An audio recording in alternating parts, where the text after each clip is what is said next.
As the President of the United States from 1929 to 1933, I found myself navigating through one of the darkest periods in my country's history, the Great Depression.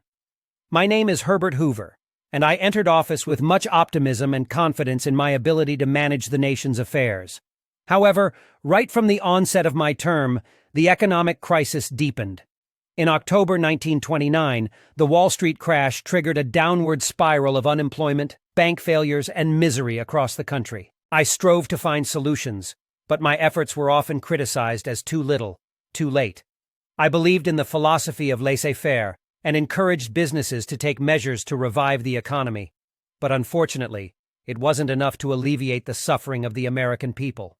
Hoovervilles, shanty towns named after me, began popping up across the nation, symbolizing the distress and despair of millions affected by unemployment and poverty. Despite my efforts to implement relief and economic recovery programs, such as the Reconstruction Finance Corporation, which aimed to provide financial support to struggling businesses and banks, the situation continued to deteriorate.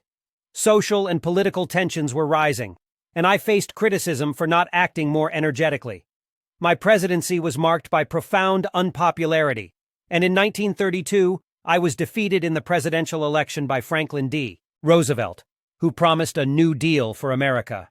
Although I remained active in public life after leaving the White House, my presidency will forever be associated with the tragedy of the Great Depression and the hardships faced by Americans during that challenging period.